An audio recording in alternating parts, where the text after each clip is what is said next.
Outsiders.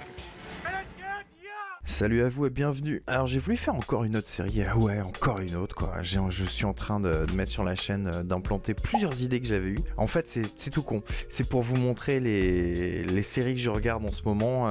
La plupart du temps c'est des séries US qui sont pas encore diffusées en France. J'en suis certaine hein, qui sont diffusées en France, mais je vous en parlerai plus tard. Là je voulais vraiment vous parler d'Outsiders, parce que c'est une série qui m'a assez surpris.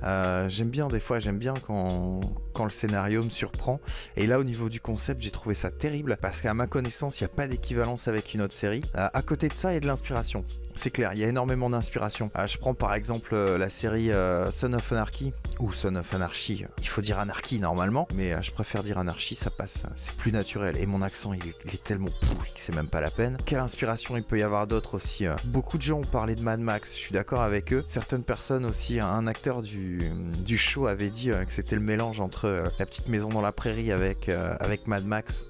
Pour Mad Max, je suis d'accord. Pour La Petite Maison dans la Prairie, je vois pas trop quoi. Non, je pensais plutôt à des choses comme Justified. Ça me fait beaucoup penser à Justified aussi. Et au niveau inspiration, qu'est-ce qu'on pourrait prendre du coup au niveau... Il y a vraiment pas d'équivalence au niveau de la série. Ouais, le créateur du show, il a fait vraiment un concept original. En gros, le monde moderne s'oppose à la vie d'une famille. La famille s'appelle les Farrell. Et cette famille qu'on pourrait plutôt appeler ça un clan, c'est une famille qui est composée, on va dire, de beaucoup de personnes. Ils suivent leurs propres règles, ils sont totalement autonomes, donc totalement autonomes et isolés. Ils s'autorisent aucun contact avec le monde moderne pour éviter, notamment pour éviter les tentations. À côté de ça, c'est pas des Amish, hein, ça a absolument rien à voir. De temps en temps, quand même, ils descendent en ville pour se ravitailler, et même avec ça, ils font ça de leur manière, c'est assez impressionnant. Donc ils vivent dans une montagne boisée, il n'y a pas contact avec la population, et ça fait un petit peu comme deux voisins qui s'ignorent quoi. On apprend assez vite dans la série, je crois que c'est au bout du 2e ou 3e épisode, que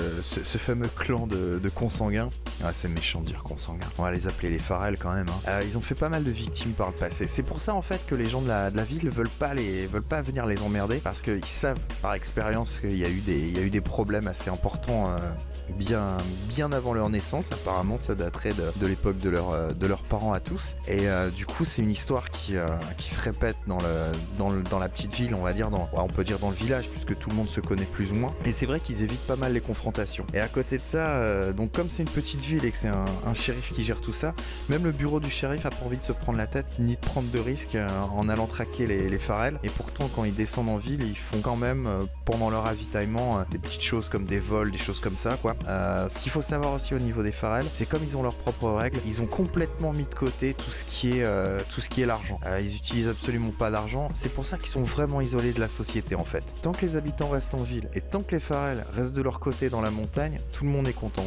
Ça se passe très bien. Et donc, comme ça, y a pas d'histoire, quoi. Donc la série s'arrête. Ça serait con. Non, mais heureusement pour nous, il se passe un truc. C'est qu'il y a une société minière qui convoite la montagne. Ce qu'il faut savoir, c'est que la montagne qu'occupent les Farrell, donc ils l'occupent depuis des générations, je vous le rappelle aussi, elle regorge de charbon. Alors vous imaginez facilement la suite, avec la société minière qui de son côté veut faire expulser les Farrell. Et de l'autre côté, il y a le bureau du shérif qui veut pas intervenir parce que il y a énormément d'antécédents avec les Farrell, justement. Comme le pouvoir de l'argent arrive toujours à ses fins, la compagnie minière réussit à convaincre les habitants et l'équipe du shérif. Tout le monde va en profiter. Au final, ça va créer de l'emploi, ça va créer des ressources, tout va bien se passer, sauf pour les Farrell évidemment. Alors à côté de ça, s'ils pensent que les Farrell vont se laisser expulser, là ils se trompent totalement, puisque les Farrell comptent bien garder leur montagne et comptent bien se battre sans faire de concessions. Pour le lancement de la série, voilà ce que ça donne en fait. C'est le départ de l'histoire, et j'aimerais vous en dire plus, j'aimerais vous faire une série de spoils de malade, mais non, je vais pas tout vous gâcher parce que sinon ça va pas le faire quoi. C'est vraiment une série à regarder,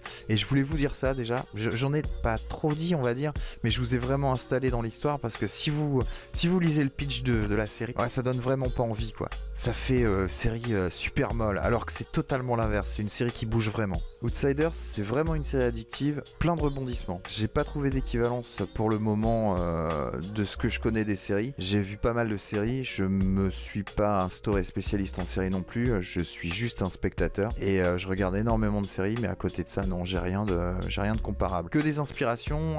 Si je devais vraiment ce qui se rapproche peut-être le plus, c'est peut-être Justified. Ouais, c'est peut-être ça. Avec on va dire que les Farrell pourraient être comparés au Bennett, mais après ça va pas vraiment plus loin quoi.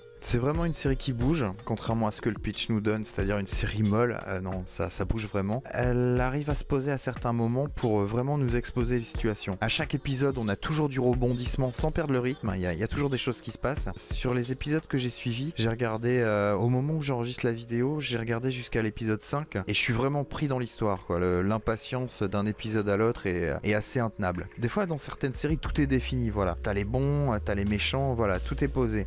Mais là, d'un côté, tu te mets à la place des Farrell, tu te dis ce qui se passe, c'est normal qu'ils réagissent comme ça. Et d'un autre côté, tu te mets à la place de la population de la petite ville, tu te dis c'est normal aussi qu'ils réagissent comme ça. C'est vraiment un scénario qui est fait pour monter en puissance, ça peut pas s'arrêter du jour au lendemain, quoi. Donc j'espère que c'est vraiment une série qui va durer longtemps, mais là sur les 5 épisodes que j'ai vus, j'ai vraiment accroché. Si vous cherchez quelque chose qui ressemble à un thriller dramatique, trompé dans un petit peu d'action et aussi avec une pointe de mystique, il y a du mystique dans la série. C'est pas vraiment le genre fantastique, mais à côté de ça il y a du mystique et dès le départ, dès les premières scènes, on sent le mystique et on comprend un petit peu plus après, sans avoir forcément de réponse. Enfin là j'en dis trop, donc je vais m'arrêter là-dessus. Le scénario, les personnages m'ont fait vraiment accrocher à la série. Ils ont pris des acteurs qui avaient de l'expérience, mais je vais vous présenter un petit peu les acteurs, on va voir ça ensemble. On va commencer par le côté des Farrell.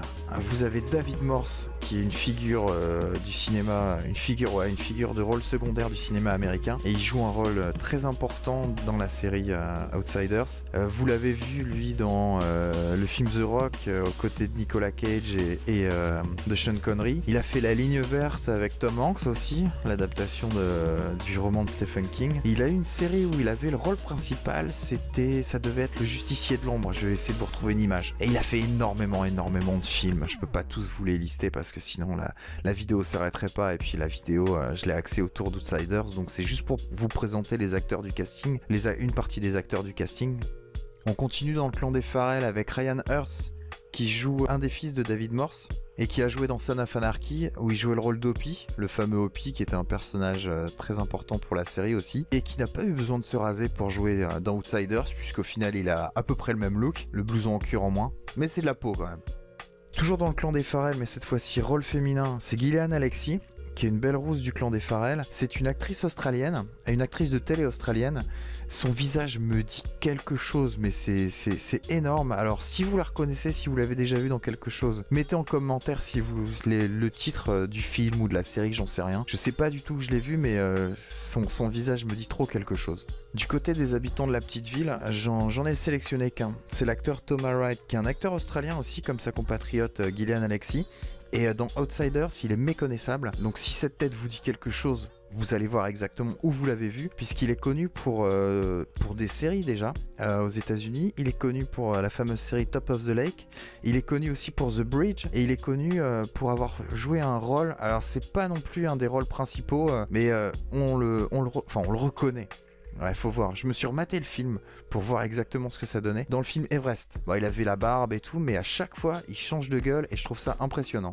On repart dans le clan des Farrell et c'est l'acteur Kyle Gallner. Je l'ai vu à l'écran. Je me suis dit, mais je le connais lui. Je pourrais pas vous dire où je le connais, j'en suis certain. De toute façon, les mecs, étant donné que dans Outsiders, au niveau du clan des Farrell, il y en a beaucoup qui ont changé de gueule avec la barbe ou avec les cheveux longs, on les reconnaît pas forcément. Mais là, lui, ses traits de visage, ça disait quelque chose.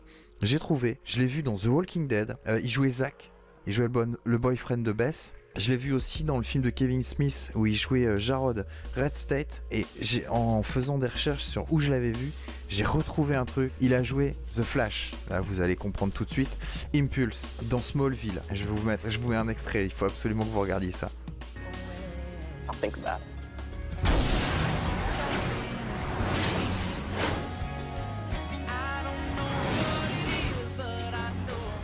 Ça a bien vieilli quand même, hein. Enfin c'était ironique. Et pour conclure sur les acteurs, et toujours dans le clan des Farrell, c'est Joe Anderson. Mais là, il a joué dans des films que j'ai vraiment aimés. Il a joué dans Le Territoire des Loups avec Liam Neeson. Si vous n'avez pas vu ce film, il faut absolument le voir. Je l'ai trouvé excellent. Il a joué dans The Crazies avec Timothy Olyphant. Timothy Olyphant qui joue aussi dans Justified, qui joue le Marshal dans Justified. Et Joe Anderson jouait justement le shérif adjoint dans The Crazies. Et il a joué aussi dans une série. Alors celle-là, elle est pas forcément connu. Il y a eu qu'une saison de 8 ou 9 épisodes, je sais plus. C'est The River qui était passé, je vais peut-être dire des conneries, mais c'était passé sur MCM. C'était une série qui était super intéressante. Renseignez-vous si vous voulez la voir, mais ça vaut peut-être le coup. Il a joué aussi dans un autre film, c'était Les Ruines ou un truc comme ça. Mais j'ai vraiment pas aimé ce film. Honnêtement, j'ai pas aimé ce film. Pourtant, ça aurait dû donner quelque chose. Joe Anderson dans Outsiders, c'est mon perso préféré. C'est un perso très important et honnêtement ça devrait promettre. C'est un mec qui a l'habitude de jouer et je trouve que son rôle est vraiment très bien écrit et il le joue à la perfection. Voilà, c'est tout ce que j'ai à dire sur Outsiders. Vraiment, regardez-la. Si vous aimez pas, pareil, vous postez vos commentaires, on verra. C'est diffusé sur WGN America. Donc ça a été diffusé à partir du 26 janvier, je crois, 2016. Donc c'est vraiment tout récent. La chaîne de Sony sur YouTube mettait des épisodes, mais là j'en ai pas retrouvé. J'ai pas retrouvé les autres, donc je sais pas s'ils vont en remettre ou quoi. J'espère qu'il y aura une diffusion francophone un jour. Et en tous les cas, si vous aimez les séries au concept original, allez-y, vraiment elle devrait vous plaire. Suivant la vie, si vous connaissez déjà la série, mettez vos commentaires pour voir un petit peu ce que ça donne, si on partage le même avis ou pas. Même si vous aimez pas, surtout n'hésitez pas à me dire pourquoi vous aimez pas. Et en attendant, je vous dis à bientôt et je vous souhaite une bonne série. Salut!